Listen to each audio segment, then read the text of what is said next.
I think what gaming does for my children is it really provides them with a sense of safety, sense of belonging, where they can just be their authentic autistic selves after a hard day at school.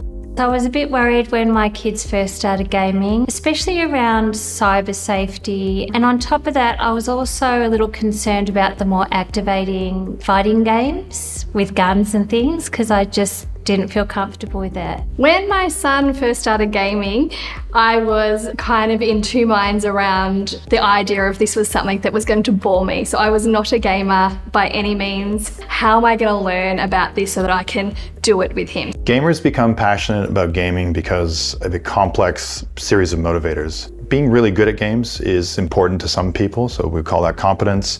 Having control and choice is a nice thing to see as well. And a big part of it is connection, so we call it relatedness. That connection to other people is really important when they play with their friends or with meeting new people.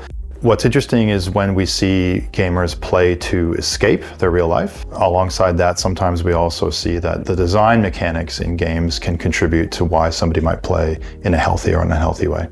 For any parents concerned about their children's gaming, one, I'd be maybe concerned about what games they are playing, the duration, and the reactions and the emotional response the children are having from those games. Taj didn't have any functional language, so he couldn't answer a simple question, but he had really high echolalia. So that meant that at 3 years old, he was a fluent reader. He was actually 2 when he was first on a computer. So while he was on a computer or gaming, I could sit next to him and I could start to connect. Gamers are always going to try and fill their 3 buckets of competence, autonomy, and relatedness. And what we see with autistic gamers is sometimes if those buckets are difficult to fill in real life, then gaming is the preferred way. What I've had to learn as a parent since my kids started gaming is actually to give them a bit more autonomy, giving them the responsibility through collaborative problem solving that they know that they can't do unended screen time. You can't say you only have half an hour because you might be halfway through the round. Play the game, and so that then you understand when you can put in the breaks.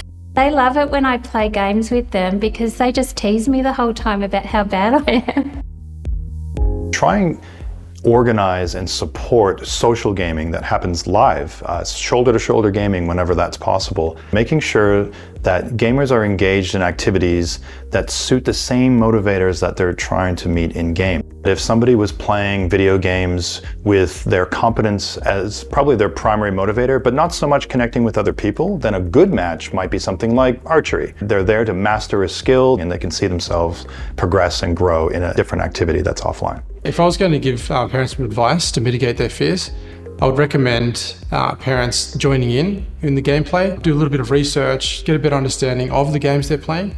So the game design itself can become important as well, because what we see is a continuum of games designed around engagement, so leaning into those 3 intrinsic motivators, and then games that are designed around compulsion. I think it comes back to putting the ball in their court to a certain extent, but also having conversations around cyber safety. And they learn so much at school as well. That's pretty amazing, I think. Making social connections online has had a massive positive impact on my children. The best social connections has been able to find a common ground, to have common ground with peers, and then nourish that enough that yes, it starts out with them just gaming, but then take it somewhere into other areas.